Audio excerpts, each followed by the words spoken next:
राना साहब, आप कल कह रहे थे कि हुकूमत आवाम को देने के लिए कोई भी इकदाम नहीं कर रही, हुकूमत चाहती है कि आवाम के मुंह से निवाला छीन ले। आज तो वज़ीर आज़म ने इस तकरीब के अंदर राना सनाउल्लाह साहब को ताकीद की है कि जो लोग आए हुए हैं इन्हें तो सिरी पाए खिलाएं आप।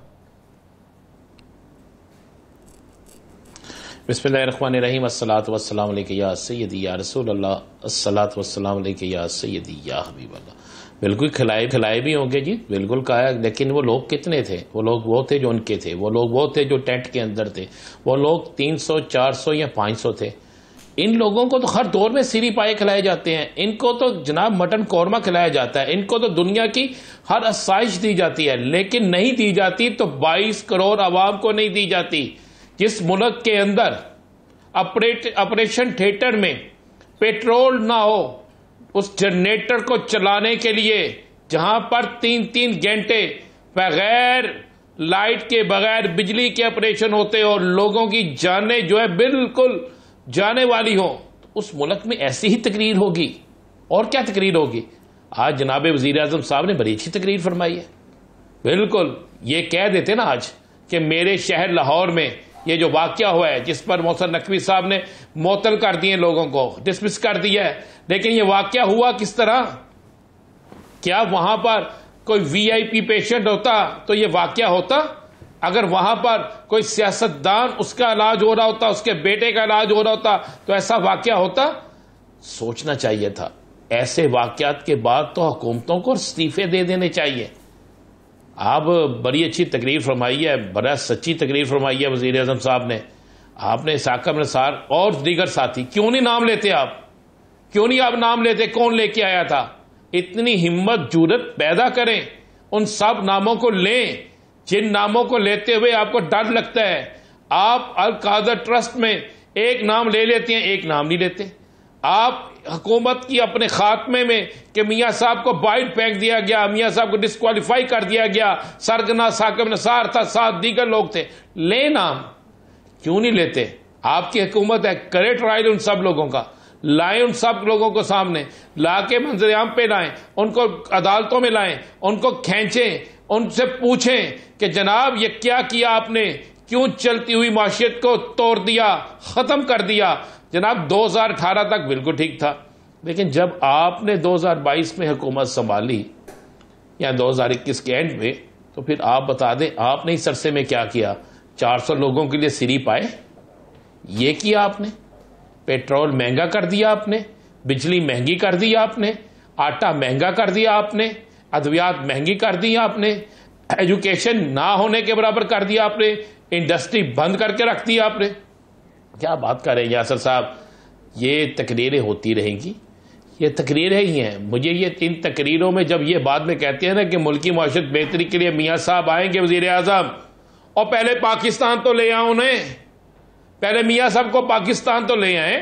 मियाँ साहब पहले पाकिस्तान आए, पाकिस्तान की सियासत में आए, आकर देखें कि उन गली मोहल्ले, चौकों चौराहों, कुचों में जो लोग बेचारे आज 2 वक्त की रोटी को तरस रहे हैं, जिनके बच्चे स्कूलों से उठ के मैकेनिक की शॉप पर बैठकर अब मोटरसाइकिलें ठीक करना, गाड़ियां ठीक करना, इस पे लग गए हैं। वो सफेद पोस्ट जिसने कभी हाथ नहीं हिलाया था, अब मांगने पर मजबूर हो गया है। जाकर कभी मियाँ साहब को एक परचून की दुकान पे खड़ा करें, जब इन्हें पता चले कि लोग किलो किलो आटा लेकर जा रहे हैं, अतात तारड़ साहब को बुलाकर वहां पे खड़ा करें, उन्हें बताएं कि देखें ये किलो आटा एक दिन की दिहाड़ी में मिलता है।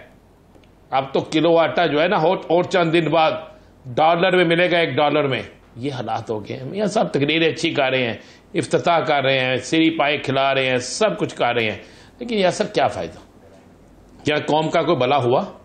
क्या इस सारी तकरीर में यह ऐलान हुआ कि जनाब आपकी बिजली सस्ती हो गई? क्या यह ऐलान हुआ कि जनाब आपको टैक्स कम पड़ गया? क्या यह ऐलान हुआ कि गरीब के घर झूला चलेगा?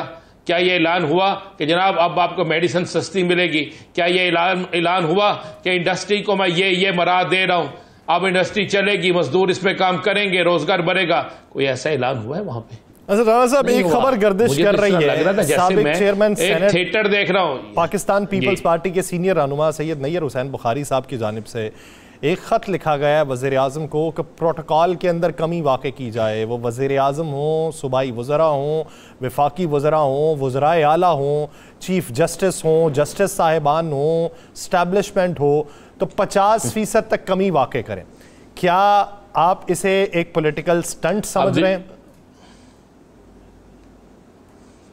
ये तो वैसे ही है कि जाते जाते ना कोई ऐसी बात कह जो कि लोग कहें यार बल्ले बल्ले बड़ी अच्छी बात की है, और दिन आपके पास रह गए हैं 14, और अब आप कह रहे हैं प्रोटोकॉल में कमी की जाए। किस प्रोटोकॉल में कमी की जाए? इसमें तो इजाफा हो रहा है, प्रोटोकॉल में तो इजाफा हो रहा है। आपको जो आपके शख्स जिसे पंजाबी में कहने जरा वेला सी उन काम से ला दियो, काम पता क्या लगा, उसे लगा दिया भाई इससे मशीर बना दो, इसको मुआवने हसूसी बना दो, इसको फलां कर दो, इसको फलां कर दो। ये तो काम हो रहा है। यासर साहब कहां पे आप किसकी बात कर रहे हैं? ये लेक्चर स्टैंड है, ये इलेक्शन सब चल रहा है कि जनाब इलेक्शन खेलें, जनाब मिलकर इलेक्शन करें। आप एक लिख रहे हैं जी प्रोटोकॉल कम कर दें। ये प्रोटोकॉल 1 साल 5 माह पहले क्यों नहीं कम किया गया? ये प्रोटोकॉल उस वक्त कम क्यों नहीं किया गया जब मुश्तरका तौर पे तमाम लोगों ने कहा था जनाब हम छोटी गाड़ियां रखेंगे, जनाब हम प्रोटोकॉल नहीं लेंगे, हम फलां करेंगे। आप छोटी गाड़ियां, आपने तो अपने से छोटों को भी बड़ी गाड़ियां ले दी। कौन सा प्रोटोकॉल काम? ये सिर्फ एक सियासी राणा साहब, अब तो वो गाड़ियों से बात आगे बढ़ चुकी है। अब तो पंजाब हुकूमत के लिए 2 नए हेलीकॉप्टर भी आ रहे हैं। तो 4 आ जाए यार, 6 आ जाए। इलेक्शन कैंपेन नहीं करनी उन्होंने इलेक्शन कैंपेन करनी है। ये सारा कुछ करना है। पैसा सरकार का, इलेक्शन इनका, पैसा हम तेरा मेरा, पैसा अवाम का, मुनाफा इनका, कर्ज हम उतारेंगे, मजे ये लूटेंगे, भूख से हम मरेंगे, पेट इनके भरेंगे, बच्चे हमारे एजुकेशन हासिल नहीं करेंगे, इनके बच्चे पाकिस्तान से बाहर पड़ेंगे। ये होगा। किसकी बात कर रहे हैं आप? इनकी तकरीरों पे हमने सुबह से वह टीवी चैनल देख रहा हूं, एक ही हर टीवी चैनल पे चल रहा है इसहाक डार साहब को वजीर आज़म बनाने का फैसला हो गया। इसहाक डार ने कारनामा क्या सारी अंजाम दिया है मुझे बता देना जरा।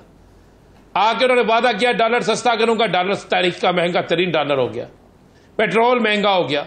कौन सी एक चीज सस्ती हुई है मुझे बता दें।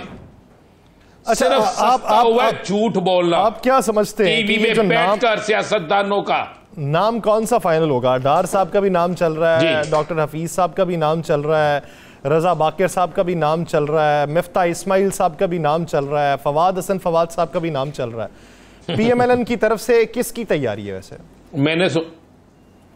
मुझे पता चला यासर रशीद साहब आपका भी नाम चल रहा है। नाम तो इस तरह चल रहे हैं जिस तरह सुबह से लेकर शाम तक यहां पे ऑटो रिक्शा चलता है।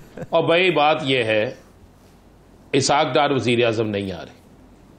अच्छा जी, यानी वजीर आजम के लिए जो 3 नाम है ना, नाम है ही नहीं या उस पर कोई माना नहीं? मैं कहता 3 नाम मैं नहीं। पहली बात ये एक इन्होंने जानबूझ के इनका एक स्टाइल है, ये एक नाम को फेंकते हैं, अगर चल गया तो ठीक है, नहीं तो भाईजान माफ कर दो।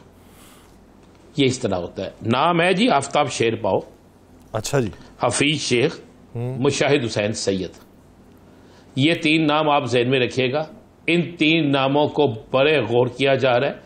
इसहाक डार साहब के नाम पे मैं आज आपके प्रोग्राम में ये आपको हम ब्रेकिंग दे रहे हैं, इसहाक डार साहब के नाम पे इनकार हो चुका है।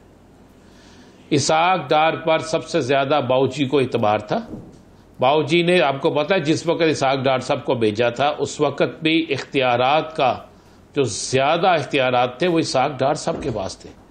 इख्तियारात का जो ज्यादा सब चीजें थी वो इसहाक डार साहब के पास थी। तो अब बाऊजी ने इसहाक डार को भेजा हुआ है। इसहाक डार साहब को उन्होंने कहा तुक्का लगा के देखें इसहाक डार साहब का। पीपल्स पार्टी किसी सूरत में नहीं मान रही, मैं आपको ये गारंटी दे रहा हूं। पीपल्स पार्टी पागल है, वो कहती है जनाब इसहाक डार का मतलब है कि मुस्लिम लीग नून जो है उसके हाथ में इलेक्शन दे दें। तो बिलावल भुट्टो जरदारी की मेहनत कहां गई? आसफ अली जरदारी की मेहनत कहां गई? बाकी इनके लोगों की मेहनत कहां गई? वो क्यों इनको बनाएंगे? नहीं बन रहे। दूसरी बात है मुशाहिद हुसैन सैयद साहब अगर आते हैं तो फिर किसको फायदा मुखालफत हो गई है। वो उनको फायदा होगा जो सबको लाते हैं।